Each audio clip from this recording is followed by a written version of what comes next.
Hello everyone! So for the longest time I've always looked at the Amiibo and I wondered, what are they for? What's the big hype about them? Why would you pay so much money for just a plastic statue? I do get that they unlock stuff in games, but I never understood really what.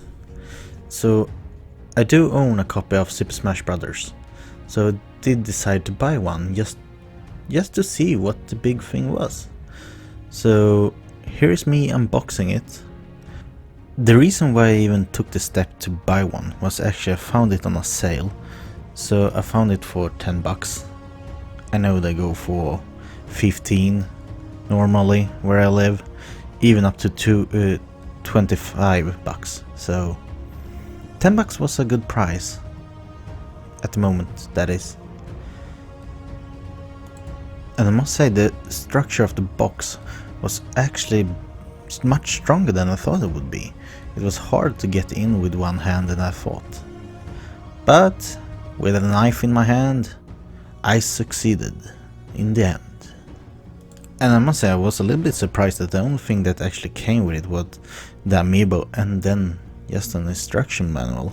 I thought there would be, some merchandise, some stickers or anything, but no. Just the toy and the manual. Onto the statue itself, I must say that it's really good quality.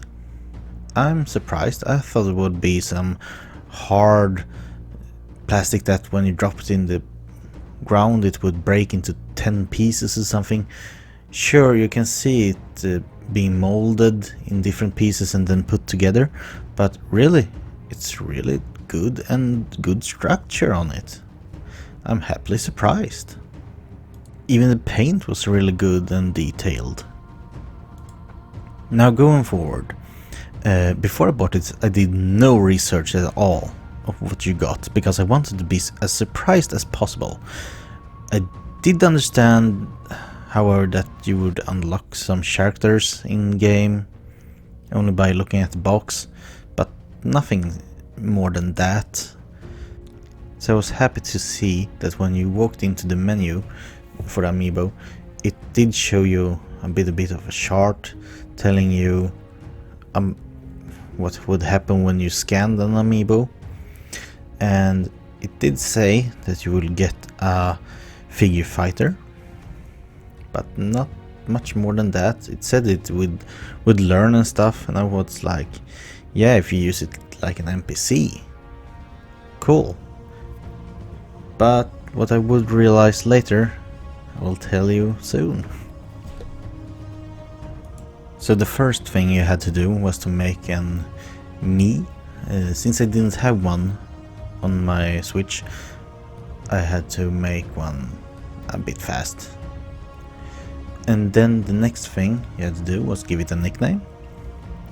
And then you would have to choose the color of the fighter.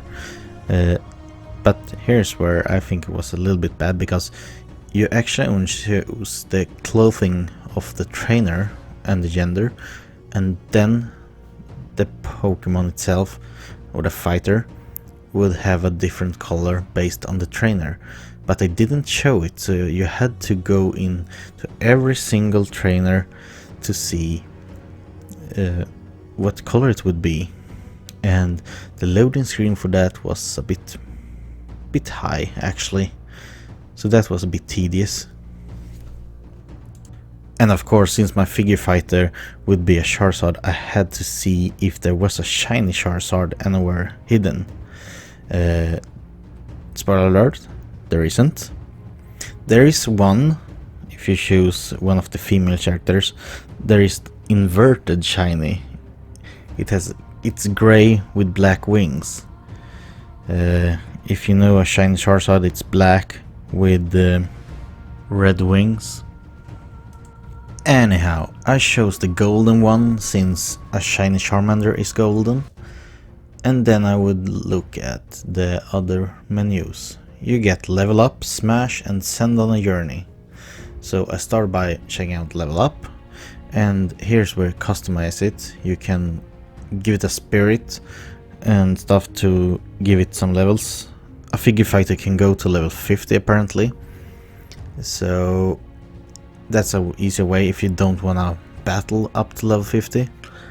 Also, while you do this, you can give it some, how should I say, well, the spirit effects. Some spirit does have effect like the supports, so if you give it well, say Latios and Latias, you will get strong wind immunity.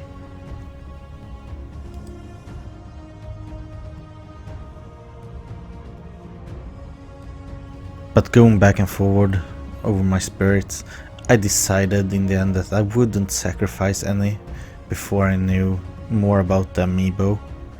So I wanted to check it out in battle before I made any major decisions. So that's what I did next. I went to the battle screen. Here I picked the standard that was for a battle. I didn't change the rules, anything, just to check it out. I did look a little fast what kind of rules you could put in, but I decided to go with the normal one, 2.5 minutes.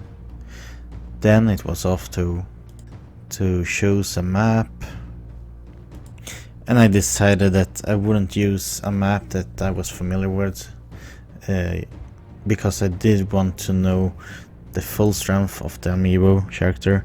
So I picked a random one so I couldn't decide for myself, and then it was off to choose the opponent. Here I noticed that it did say figure player, and then I was marked as play 2, which I thought was weird. Like I said, I didn't research anything about the Amiibo before. And then I was like, no, I would just want to use one character to play. So I put a CPU and put it on random, and then I started the match. And it was here I realized you can't actually play the figure players. They are only CPU players. I did try to change the controls a bit before I realized this, because I was like, oh shit, did I put it into a CPU? Why can't I steer it? And then I realized, no, now I know what they mean with it learns. It's just a CPU.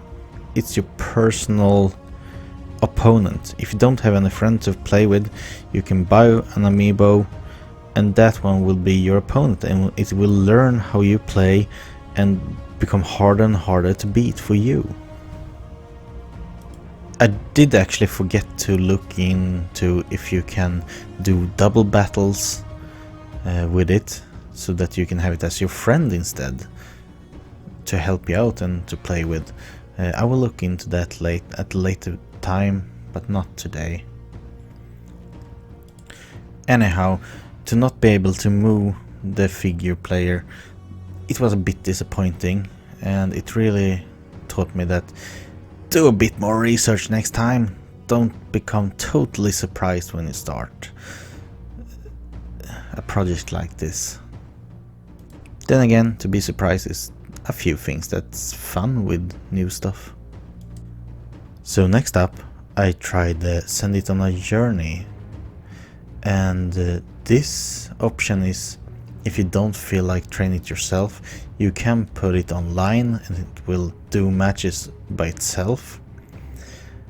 And I don't know if it only attacks other Amiibos, or if it goes like replace a CPU on another player that does another match, because it does look for matches when you put it in this, and does matches.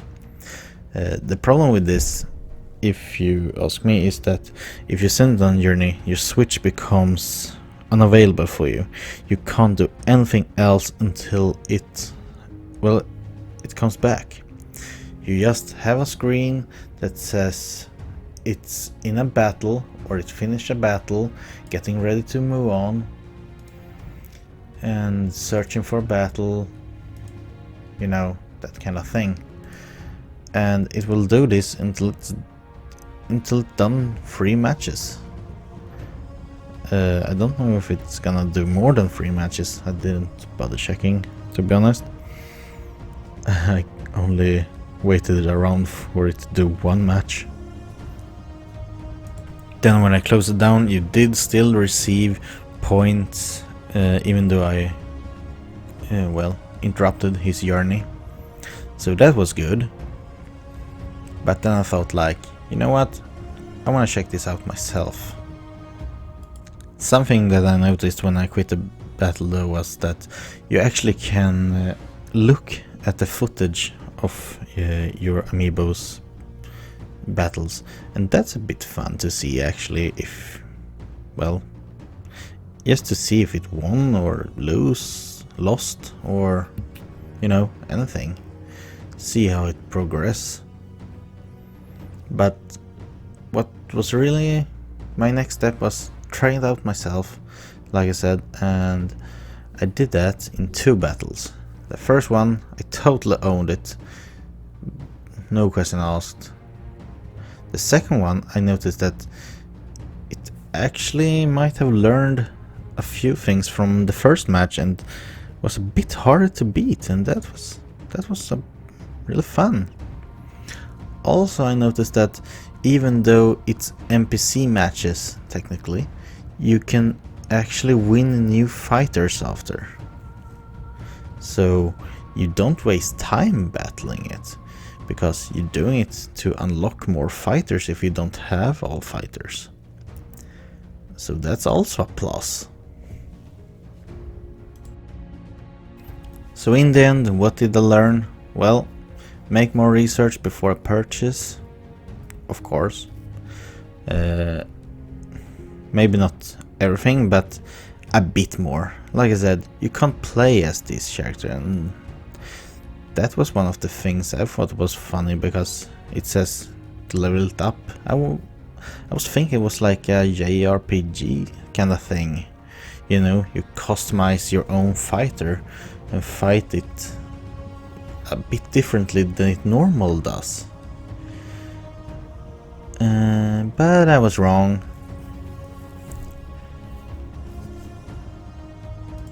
Anyhow, I do not regret this purchase. I do think it's a compliment to the game. Like I said, if you don't have anyone to play with, you can get your own personal opponent. Of course, you can put in free CPU players. That's always there, which you can put up the difficulty with, but they're not self-learning, they're programmed. So this is, I see the use for it. I actually do. So this was my personal first impression of the Amiibo. In this case, in Super Smash Bros. Like I said, I never used an Amiibo before and was surprised and disappointed at the same time. If you stayed through this experience with me, I hope I didn't bore you to death. Thank you for listening, and if you liked it, give it a like, and tell me in the comments below your first experience with an Amiibo. It would be fun to read. Anyhow, thank you for watching. See you next time. Bye.